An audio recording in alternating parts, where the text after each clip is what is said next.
Gustavo? Opa, vamos lá. Apareceu já. Ok. Então, boa noite a todos. Obrigado à Rede Rio, Rede Pro Rio. Obrigado ao Cadernos de Desenvolvimento Fluminense. A nossa apresentação, minha e da querida Luciene Carris, que não pôde estar presente, uma historiadora de primeira linha, a quem me uni nesse projeto aqui. Eu sou um simples pesquisador, sou advogado, sou pesquisador, tenho pós-doutorado na USP, na área de Direito, mas ligado ao direito autoral e cultural. Mas, nesse caso, nós fizemos uma pesquisa sobre o Rio de Janeiro e está aí o tema, o caso dos canhões da Fortaleza de São Clemente. Quer dizer, um caso, lembra até um caso especial, né? Um episódio de televisão, assim, pelo título, né? E acho que entra diretamente na perspectiva histórica do Horizonte Fluminense. Então, vamos começar. Eu vou inverter um pouquinho aqui e vamos começar com essa imagem, que é a das caravelas francesas em 1730 no Rio de Janeiro, cercando o Rio de Janeiro, que é a Baía de Guanabara, cercando aqui Niterói, o Rio de Janeiro aqui, cercando todo o Rio e para a invasão francesa no século XVIII. Então, nós começamos a contextualizar o Rio de Janeiro nesse período. Foco, polo de exportação, polo de comercialização na colonização portuguesa, escoamento de metais vindos de Minas, mercadorias destinadas à Europa. Então, uma cidade que ocupa um papel fundamental. Para isso, foram criadas fortalezas para defender a cidade, né? Havia fortaleza na Urca, São João, no Leme, e essa fortaleza que é pouco conhecida, na Lagoa Rodrigo de Freitas, no Maitá. Quem conhece o Rio de Janeiro fica no bairro do Maitá. Ela ficava onde hoje é um CIEP, ali é uma garganta. O Dom João VI e Dom Pedro vinham do Paço Imperial, passavam por Flamengo, Botafogo, pelo caminho de São Clemente, tinha aquela garganta do Maitá, e ali ficava a praia da Piaçava, onde ele embarcava numa galeota para ir até a fábrica de pólvora. Havia uma fábrica de pólvora por ali, e não é à toa que as salvas de canhões eram frequentes aqui, o uso de pólvora como defesa era frequente, e neste local havia essa fortaleza que foi desativada no início do século XIX, com a vinda da família portuguesa para cá, da família imperial, e, em paralelo, ocorrem vários fenômenos. É uma rede, é um trançado de informações, de pessoas e de fatos. A Lagoa Rodrigo de Freitas começa a se dissolver em termos de chácaras, começa a vir a linhas de bonde, as gôndolas, os bondes com tração animal, mais tarde tração elétrica.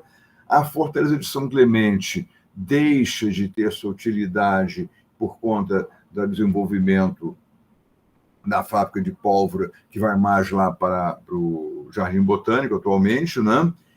E os resquícios dessa fortaleza, como um canhão, 2 canhões, ficam na casa do Sauer, que era a marido da Lúcia Sauer, que era o sujeito, um oficial prussiano, Arthur Sauer, que teve um papel fundamental. Ele desenvolveu a moradia para operários na região, com vilas no subúrbio, vilas na Zona Sul, em vários lugares do Rio de Janeiro.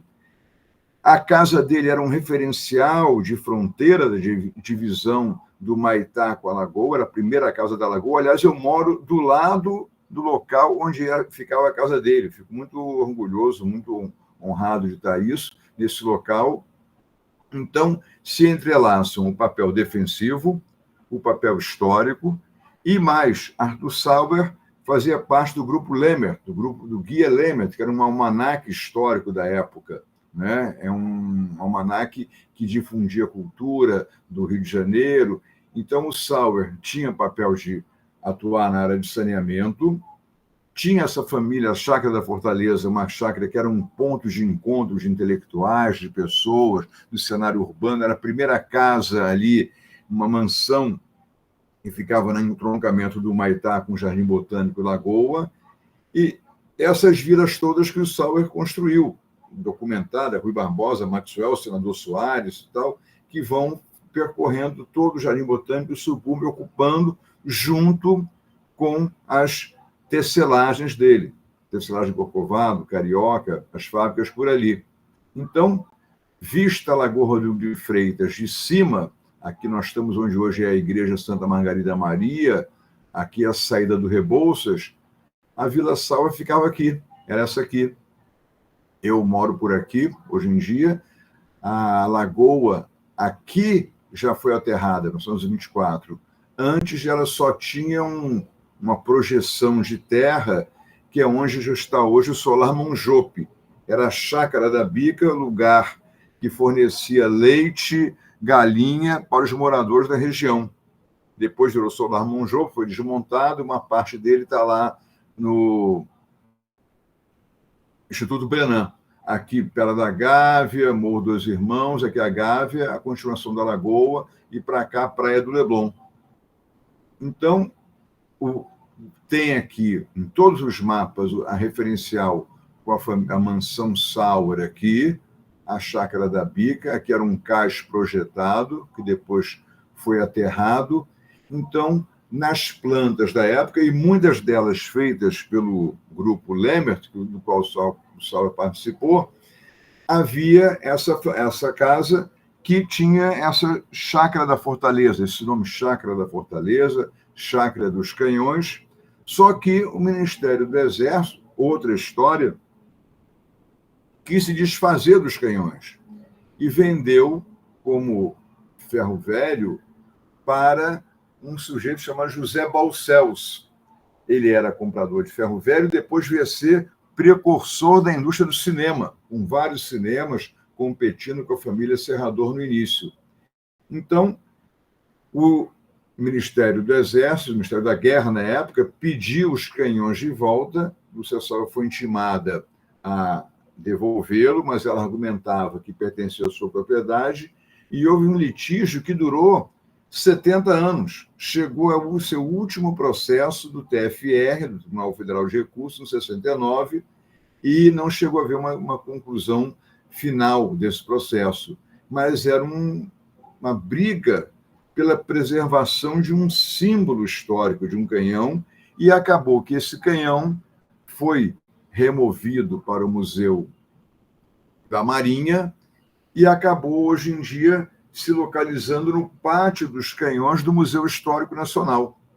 Então é curioso que aquela imagem das caravelas cercando o Rio, né, era uma ameaça muito grande de invasão, que havia desde a época do tempo dos vice-reis, Marquês Lavradio, e então havia essa preocupação muito grande. E o Sauer construiu essa casa lá no início do século XX, ela já tinha uma certa importância, ela estava lá sendo frequentada por várias pessoas. Essa foto aqui a gente obteve no Museu de Berlim, sobre o Herr Sauer, uma foto do Herr Sauer.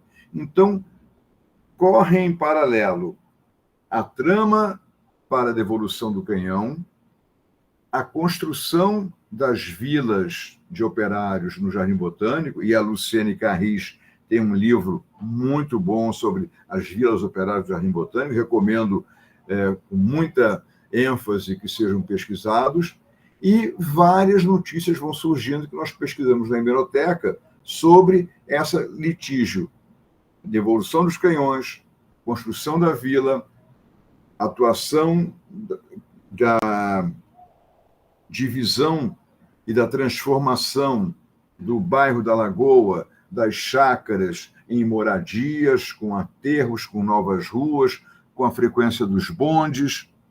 Então, a história vai se entremeando com um bordado muito interessante. E, inclusive, achamos no arquivo ultramarino e na revista do Instituto Histórico e Geográfico Brasileiro uma referência sobre a construção dessas fortalezas. A Fortaleza de São Clemente, está aqui no relato do Marquês Lavradio, tinha um arco um arco muito bonito aqui para baixo da fortaleza, e o mais curioso desse arco, dessa fortaleza, é que, quando foi desapropriada a favela, a comunidade Macedo Sobrinho, que fica ali no bairro do Maitá, perto da igreja do Hospital São José, há um filme em que o Ziraldo, um curta-metragem, que o Ziraldo é um personagem, e apareciam, então, resquícios da muralha da fortaleza.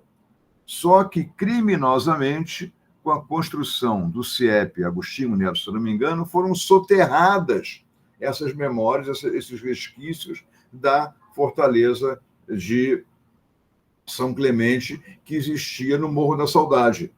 Então, eu consigo localizar no YouTube um filme curta-metragem e esse aqui é um fotograma.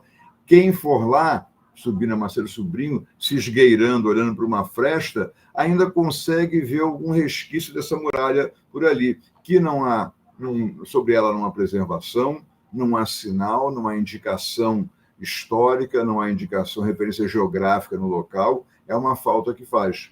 Então, essa casa, a Fortaleza de São Clemente, tem referência, tem implicação na urbanização da Lagoa Rodrigo de Freitas, porque a infraestrutura dos bondes passa por ali, a conexão com o centro, o crescimento das indústrias têxteis que depois deram margem a bairros como lá, perto do Horto, a Vila perto do Horto, o bairro ali, a rua por trás da Rua Itaipava, aquela área era um bairro novo Corcovado, do lado do Parque Lage, a chácara do Lage, que existia ali, que hoje é o Parque Lage. Então, as fortificações foram se transformando em elementos urbanos. O reaproveitamento do canhão da Fortaleza de São Clemente foi um fator de transformação do significado do objeto. Aqui temos a Vila Operária da Chácara do Algodão, né? A Rua Jardim Botânico vazia, com os pórticos. Aqui a área da Praça da Piaçava, né? Que é onde está a igreja de Santa Margarida Maria, o começo do trecho da Rua Jardim Botânico por aqui, era nessa área que se situava do lado de cá, o Morro da Saudade, se situava a Fortaleza de São Clemente, e notícia de jornal, a briga do Ministério da Guerra para obter os canhões, que afinal foram removidos, foram passar no Museu da Marinha, foram para outros locais e se encontram, a caronada, como se chama esses canhões, lá no Museu Histórico Nacional. Eram canhões que não tinham precisão para o ataque, eram canhões de curta distância, eram mais canhões para embarcação, mas eram peças que representam um período significativo do Rio de Janeiro, mas sobre o qual não há nenhuma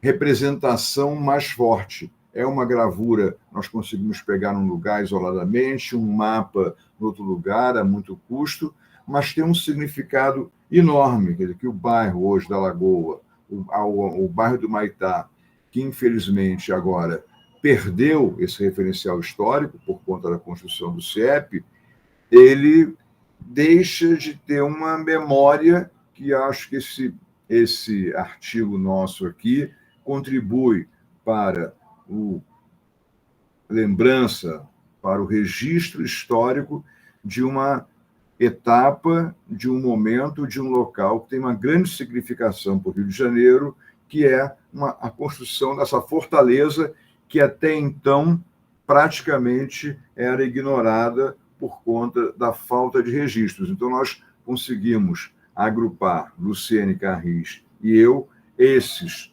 fatores todos, e desse bordado aparece a imagem dessa fortaleza, dessa história, que se desenvolve ainda, poderia se desenvolver no Sauer, com o Guia Lemert, na Dona Lúcia Sauer, com o trabalho dela na época, nas vilas operárias que o Sauer construiu, no trabalho de José Balcells como comprador de metal e desenvolvedor da área do cinema, nas chacras que surgiram a partir dali, e também no fato daquela área ser um ponto de referência para depois o aterro da lagoa começar a ser feito para a direção da direita, para essa chácara da Bica, e para a esquerda, para a Rua Fonte da Saudade, para o novo trajeto da lagoa, o novo perfil, o novo contorno da lagoa ser desenvolvido. Então, em linhas gerais, dentro do tempo que me foi reservado, eram essas as ideias, as principais situações, os principais pontos de destaque que eu acho que poderão os senhores, ao lerem a revista, tirar mais proveito ainda, porque ainda tem muito mais ainda fontes e histórias dentro do texto. Isso aí é só um pequeno resumo desse monumento ali no local da Garganta. Muito obrigado pela atenção de todos. Obrigado, Gustavo. Você pode encerrar a apresentação?